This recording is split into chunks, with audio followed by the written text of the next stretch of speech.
चलिए, जय हिंद। सुबह का टाइम है, पढ़ाते हैं आप लोगों को। पिछले वीडियो में बताए थे कि प्रकाश का परावर्तन पढ़ाए थे, रिफ्लेक्शन ऑफ लाइट पढ़ाए थे। कैसे पढ़ाए थे? ये मिरर है, मतलब कांच का ये दर्पण है, शीशा है, ठीक है। प्रकाश के परावर्तन में पढ़ाए थे कि यहाँ से किरण आती है और यहाँ पे टकराती है और उसी माध्यम में वापस लौट जाती है। इसी को हम बोलते हैं रिफ्लेक्शन ऑफ लाइट, ठीक है। यानी यहाँ से किरण आई और यहाँ से इस माध्यम से और इस माध्यम में उसी माध्यम में लौट गई। बीच में जो नॉर्मल होता है इसको हम बोलते हैं अभिलंब। इसके बीच में हम पढ़ाए थे कि इसके बीच और इसके बीच एंगल बनता है। इसके जो आता है इसको हम बोलते हैं, इसको बोलते हैं आपती, और जो जाता है यहाँ से टकरा के उसको बोलते हैं परावर्तित। अब बीच में आपतन कोण होता है और यहाँ पे परावर्तन कोण होता है, मतलब एंगल बनता है। ये सब हम पढ़ाए थे पिछले वीडियो में।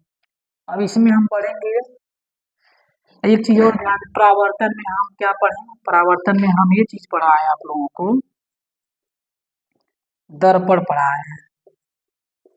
अभी नेक्स्ट वीडियो पढ़ा है उसमें दर्पण पढ़ा है। परावर्तन से हम दर्पण, क्योंकि परावर्तन क्या होता है? दर्पण पे होता है, शीशे पे होता है। अब हम लोग पढ़ेंगे रिफ्रैक्शन ऑफ लाइट। ये क्या होगा? इसमें क्या होता है बस समझिए आप लोग ध्यान से, ठीक है। इसमें क्या होता है, जैसे मान लीजिए यहाँ पे मिरर रहेगा, इसमें कलई नहीं किया रहेगा नीचे। इसमें क्या होता है? ऐसे कलई नहीं किया रहेगा, ठीक है। रिफ्लेक्शन में कलई किया था ना, ऐसे रेड या चांदी की पॉलिश हुआ रहता है, ठीक है। मगर इसमें क्या होता है? प्रकाश के अपवर्तन में क्या होता है?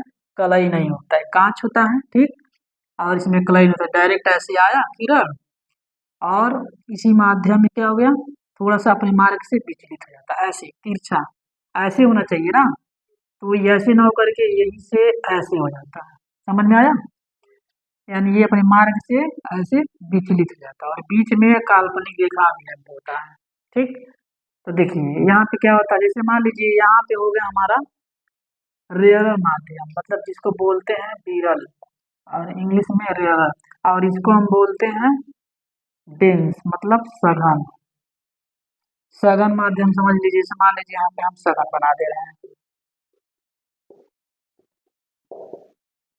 ये सघन हो गया। सघन का मतलब क्या होता है? सघन का मतलब होता है घना माध्यम। क्या होता है? घना, ठीक। और ये जो होता है विरल वायु होता है, और ये हो गया आपका घना, मतलब कांच ही ले लीजिए, शीशा ले लीजिए या आप हीरा ले लीजिए, घना माध्यम होता है। जब यहाँ से किरण आती है और ये अपने मार्ग से विचलित हो जाती है, यानी अभिलंब की ओर झुक जाती है। समझ रहे हैं ना? यानी कि नॉर्मल की तरह, ये नॉर्मल की ओर, यानी ये नॉर्मल है, इसके तरफ ये झुक गई है, ठीक है। और क्या होता है? आप जब ऊपर देखिए, नीचे सघन, ऊपर विरल और नीचे सघन है। दूसरे फिगर में क्या होता है समझिएगा, ध्यान से समझिए। दूसरे फिगर में क्या होता है? ऊपर सघन रहता है, क्या रहता है? डेंस। ऊपर क्या होता है? डेंस होता है, नीचे रेगल माध्यम होता है, यानी कि नीचे वायु होता है, ऊपर क्या होता है? कांच होता है, ठीक। तो ये क्या करता है, जब यहाँ पे ऐसी किरण आता है, ठीक ना, तो अभिलंब में काल्पनिक रेखा बीच में होता है, तो अभिलंब से क्या होता है? ऐसे दूर हो जाता है, ठीक है। यानी अपवर्तन दो माध्यम में होता है, दो फिगर इसका होता है। पहले वाले में हम बताएं आपको, जब रेयरल माध्यम से क्या होता है? सघन माध्यम, मतलब डेंस माध्यम में आता है, तो ये क्या होता है? अच्छा ध्यान दीजिएगा आप ही, जैसे मान लीजिए पानी है, ठीक है। क्या है?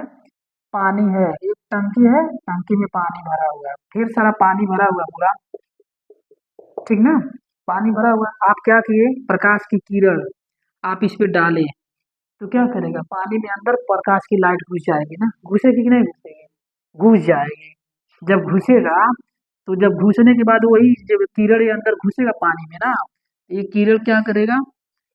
हाँ, अपने मार्ग से ऐसे हो जाएगा, सीधा नहीं जाएगा। बात समझ रहे हैं कि नहीं? वो अपने मार्ग से विचलित हो जाता है। मतलब इसका डिफिनीशन हम बता देते हैं। जब प्रकाश एक माध्यम से दूसरे माध्यम में जाता है, यानी एक माध्यम ये हो गया और दूसरा माध्यम ये हो गया, तब वह अपने मार्ग से क्या हो जाता है? विचलित हो जाता है। और विचलित होने की घटना को ही हम बोलते हैं प्रकाश का अपवर्तन, रिफ्लेक्शन ऑफ लाइट। समझ में आया? देखिए दोनों फिगर आप समझ लीजिएगा। ये हो गया हमारा सघन। सघन मतलब हम आपको बताएं घना माध्यम होता है। घना मतलब नजदीक नजदीक नजदीक। क्या रहता है नजदीक में? नजदीक में कांच हो गया, हीरा हो गया, ठीक है। और ये हमारा क्या है? वायु माध्यम। तो क्या करता है जब सघन माध्यम से किरण विरल माध्यम में जाता है ऐसे, तो यह विलंब से दूर हो जाता है, ठीक। और यहाँ पे जब विरल माध्यम से जब सघन माध्यम में जाता है तो ये अविलंब की ओर झुक जाता है। याद रखिएगा दोनों पॉइंट। एग्जाम में पूछता है, इसे फिगर बनाना पड़ेगा और आपको इसी तरह लिखना पड़ेगा, ये पॉइंट पॉइंट बना करके। हम तो समझा दे रहे हैं मगर आपको यही चीज लिखना पड़ेगा। ये आपका विरल माध्यम है, विरल माध्यम इसको बोलते हैं।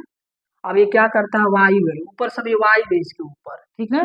और नीचे क्या है? जल है, ठीक है, या कांच है, ठीक। मान लीजिए कांच है, तो जब हम किरण प्रकाश की किरण यहाँ पे भेजते हैं तो ये पानी के अंदर घुसता है। घुसने के बाद ये क्या करता है? अपनी मार्ग से बिजली अविलंब की ओर झुक जाता है, ठीक। नॉर्मल ये होता है, काल्पनिक रेखा इसको बोलते हैं।